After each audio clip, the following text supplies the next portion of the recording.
Before I go on any four-wheel drive trip, regardless of whether it's a day trip or going bush for a couple of weeks, there's a couple of basic things that I do. So in this video, I'm going to give you those tips to help you get out there and wheel well.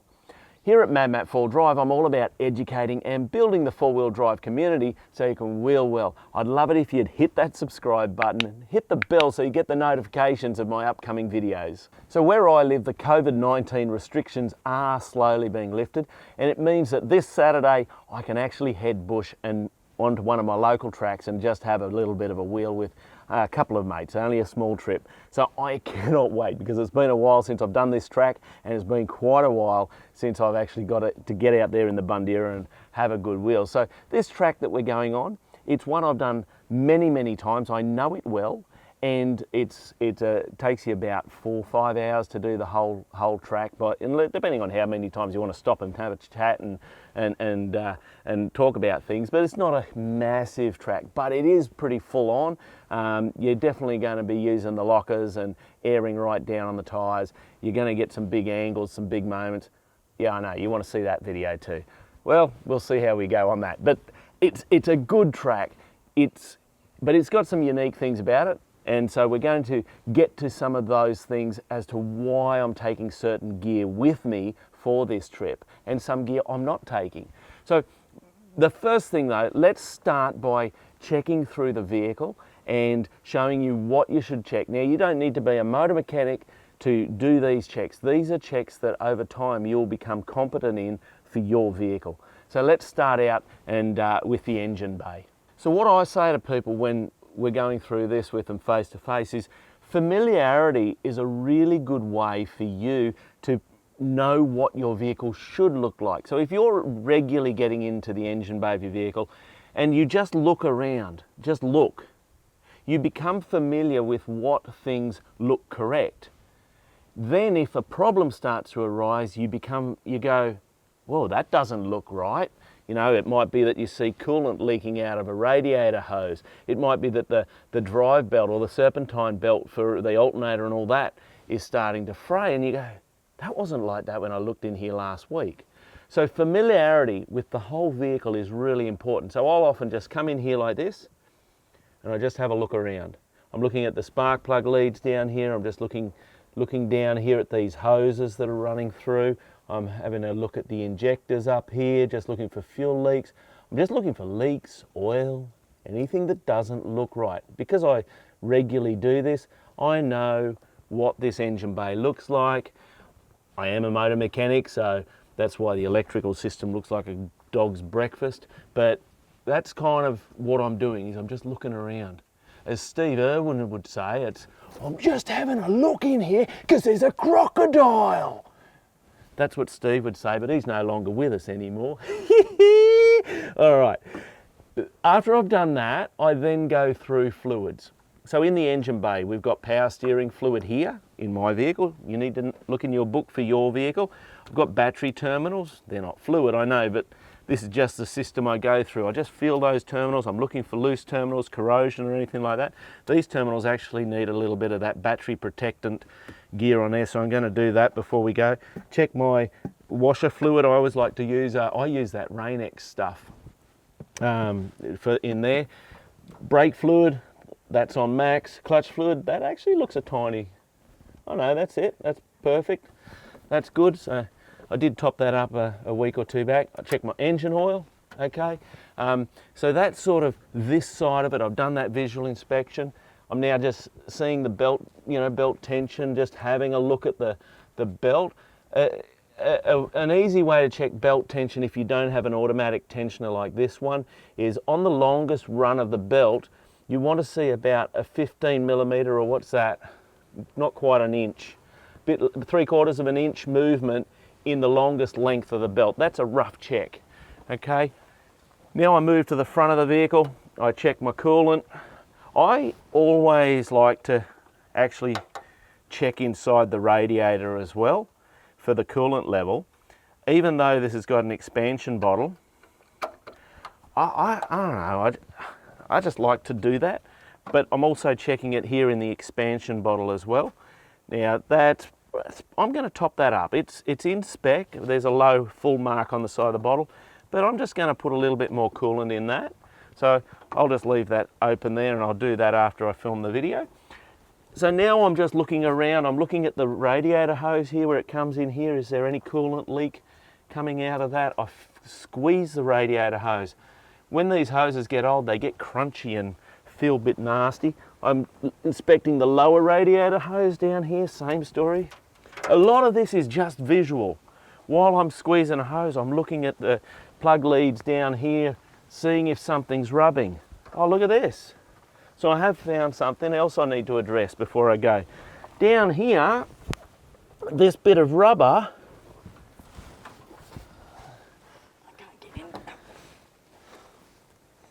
this bit of rubber down here, which is part of my inner fender, whatever we want to call it, has come adrift. Look at that. And it's rubbing on the air conditioning compressor, so I need to fix that. So there's another little job. So that's the inspection I've done through the engine bay, and I've identified a couple of things. I've got to top up the coolant, I want to fill up my washer bottle, and I need to address that rubber that's rubbing there. So that's why these sort of little inspections are important, just having a look around. So once I've done the engine bay, now I'm going to get down under the vehicle. So I'm going to start at the front of the vehicle here.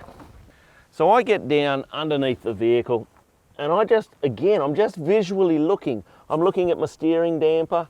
I'm looking at my tie rod end here on the pitman arm. That I've greased that recently, but you make sure you do. I'm looking at the steering link here. Is it bent or anything dodgy? I've got a grease nipple there. Again, I've greased that recently, but you want to make sure it has been done. Having a look here at the steering knuckle, are there any leaks? Does anything look loose? Especially these lower kingpin bearings on these vehicles, they can be prone to coming loose, so I'm just having a look on that. Part of my servicing is tightening those. So this is just that visual pre-trip inspection. Coming down to the diff, I'm just looking. I'm looking for cracks. I'm looking for anything that doesn't look right. It all looks good up front here, so let's go around to the middle of the vehicle. Right, so I've jumped down underneath the vehicle. You're best off doing this on your back under the vehicle. You're going to see more, but I understand sometimes we don't want to do that. But I'm looking again. I'm looking for leaks. I'm looking for things that don't look right. I've just noticed the front sway bar, one of the link rubbers looks like it's collapsed. So I've looked at that recently and it's gone out of place. So I need a sway bar rubber on that. Joys of old trucks.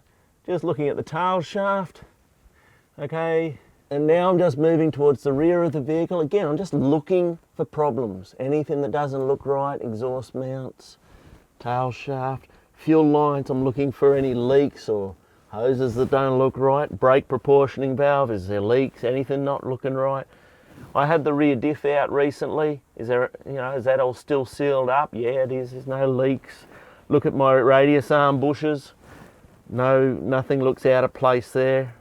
Again, just visual inspections. Look down under here, see if there's any oil leaks from, axle seals, something like that. Look at your shock absorbers for leaks on the shocks, shock absorber rubbers, anything like that.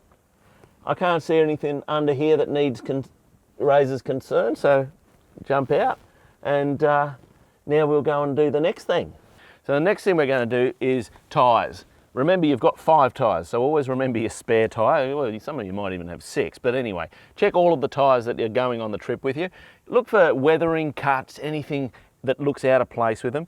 Now, also check your tyre pressures. I run the Oricom internal tyre pressure monitoring system on this vehicle, so I know what my pressures are at all times up on the dash. But make sure you do that, and also make sure you've got your tyre inflation and deflation system with you, so you can air down when you get to the trails and you can air back up after you've finished your trip. Now the next thing, we're going to move into the gear, recovery gear that we take with us. Because I've got the winch fitted to this, the first thing I'm going to do is check the winch. Now with that, I have this remote control, which is great, works a treat. Always have the cable with you and some spare batteries for these, because I've got out there and the batteries have gone flat. It's a bit of a pain. So we want to check that it works. Okay, so turn it on, winch out. That was winch in, but anyway, there you go. Now, you may notice this rope is put on the drum pretty bad. Okay, it's all spooled up on one side here and doesn't look so good. So I'm actually going to spool this right the way out and relay the rope onto the winch drum. I'll do that after I finish the video, but that's the sort of thing we want to know about. Why is that important for this trip? Well, this trip, pretty much guaranteed I'm going to use the winch. It's that type of trail. So I want to know that that's in working order, that that rope's going to come off the drum nice and easy. I'm going to inspect the rope to make sure there's no damage, nicks or cuts in it as well. So that's why you inspect your winch. Right, let's go to the back of the car and have a look at some of the gear that I'm actually taking to use with recoveries. Okay, so let's talk about the recovery gear that I'm going to take with me. So every trip, you want to have a think about what type of recoveries you might be going to be performing. So I've had a think about, well, I'm going to do this track, what are the type of recoveries I'm going to be doing? I'm going to be doing winch recoveries for the most part. I know that because I've done this track so many times. It's big rock steps, it's technical wheeling, it's slow speed, and there's heaps of anchor points all through the trail at all the major obstacles. There's trees everywhere. So I'll pretty much be doing recoveries that are going to require a tree trunk protector and a single line rope pull off the drum.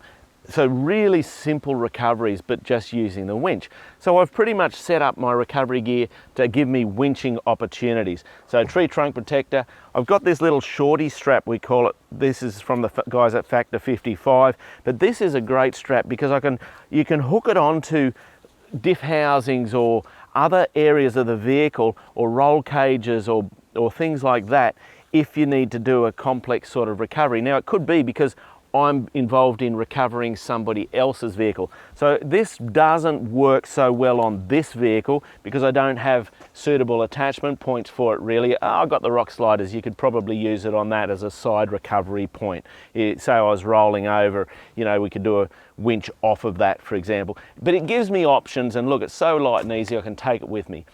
I've got my hitch receiver, okay. I'm keeping that in the vehicle, so my hitch receiver down here is actually free. I don't have my tow bar or other hitch in there. So that just gives me a better departure angle, but I have that with me in the case that I need a recovery point rearward. So I might get into a situation and somebody's going to winch me out. Well, we can fit this in here and that gives us a recovery point to go backwards. All right, I've thrown the Factor 55 recovery rope in. Why? I want to use these more. If you've watched my recent videos, I'm only new to the recovery ropes and I want to learn to use them, so I'm sort of going, unlikely we're going to do a kerr recovery out here on this track, but if we have to, well, I've got that and I can use it. That's my thinking. All right, and then it comes down to what other gear am I taking? Well, because I think I could do winches, I've got the Factor 55 rope retention pulley there and a soft shackle for that, and then another soft shackle as well. I've also got these two soft shackles, which this gear is going to be how I'm going to connect up for the most part. But I do have a couple of the rated bow shackles as well. You never know, that might be a better piece of kit. That's my air compressor, which I talked about, tyres there a moment ago. Air dampers, again, most of the recovery I'm going to be doing is not going to require the air dampers because it's soft rope, closed loop recoveries, and it's all in good gear. I know that might upset a few people, but saying that, but we can go into that conversation later. That's a section of winch rope which I can use as a winch extension strap. So I have that there. Now I've also got a shovel. There's two reasons you take a shovel. One is it is probably the most effective recovery tool you can ever have. Now I can't dig rock with it, but it is good in a lot of situations. But the other reason you take it, the second reason, I've got toilet paper in the car. Toilet paper, you need a shovel in the bush. Just saying. You know what I'm saying? You understand? All right, now this is gear that I pretty much don't plan to use, okay? It's a second snatch block here. another tree trunk protector, a winch extension strap. There is a traditional snatch strap in there, another shorty strap type of device up here. So that green one there, I could use that as a bridle, for example, off the front of the vehicle. I'd most likely use this one, but it just gives me some more tools and things that I've got with me to give me recovery options and such. So that's the recovery gear that I'm taking with me. So that's going to be more than enough, and couple in the few vehicles that are coming with us on this trip, they've got their gear. So between all of us, we've got a whole heap of gear that's going to get us out of our situations. So what are some of the other things that I'm taking with me on this trip? Now, as I'm running through all of this, there might be some things that you're thinking, hey Matt, you're forgetting about this or that. I'd love you to tell us what you would take that I'm not taking, and put that down in the comments down below. Now, there's a few other things that I am going to take with me. I always take for me, I just take a hoodie, you know, like, you know, one of those, well, I don't know what else you call it, it's a hoodie. But I always take something warm. I break down and I've got to sit by a campfire for a while. You know, I've got something if it gets cold. And that's even on a warm summer's day, you know. I also have got some matches in a side pocket over there so I can always light a fire. Because at the end of the day, if you break down and you're stuck out there, even though I've got mates, they might have to go and get help, you know, get a car trailer or whatever. So I've got matches so I can always have a fire. I've got something warm to wear, and I always carry water with me. So if you've got water and you've got fire and a way of staying warm, you might be uncomfortable in that, but you're going to survive. So even though I'm only an hour from home on this trip that I'm planning, I always take that stuff with me, as well as a nice compact but fairly comprehensive first aid kit. Where I'm going, we've got phone service on the whole trip, so that's not a problem. We can ring for help if we need to, but I also have my communication, my UHF radio in the vehicle, so I can have comms not only for the convoy, but if we needed to call out via radio, we've got that facility and ability as well. So this is how I'm setting up for this trip, but you need to consider all of this for the trip that you're planning. And what are you going to take? You might be going remote. Well, you might need a sat phone, you might need an EPIRB, you might need some of that gear as well. Every trip is going to be different, but this is part of your planning. Now, the next thing I take is my Atlas tool roll. So that's got all basic hand tools and basic stuff. It's not a comprehensive kit.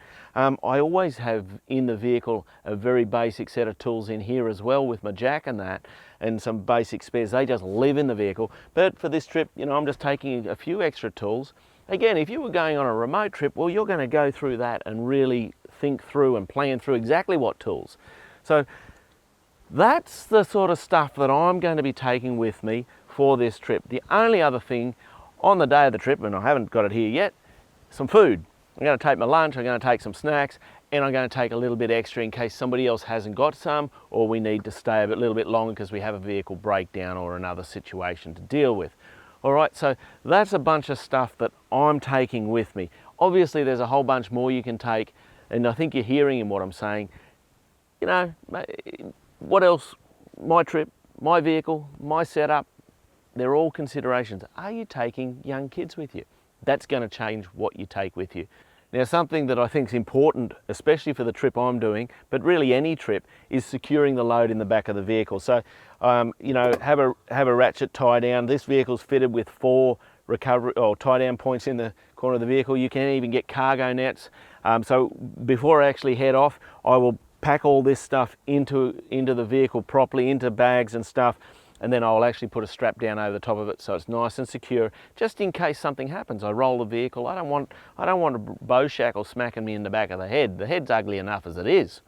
Now, before you head off on any trip, you should let somebody know where you're going and what time you're going to be home. So if you don't return in time, they can put a post up on Facebook and say anybody's seen. You know what I mean. It's just going to help them feel loved and supported. No jokes. It is important to let somebody know where you're going. All right, guys, look, I hope that's been helpful. I'd love it if you'd put some comments down below. And if any of this product and stuff that you've gone, geez, that's nice, I'd like to get that, there's a way you can support my channel. In the description of this video, there's a link to the website of A247, and anything on their website, recovery gear, camping gear, heaps of other stuff on there as well. Any of that gear, if you purchase it and use the code MADMAT, you will get a discount, and that just helps support my channel as well. Now, for those of you who are international, and I know a vast majority of my audience is international, they can do drop shipping to some countries. So it's always worth having a conversation with them as well. All right, guys, I'm MADMAT. Stay safe on the trails.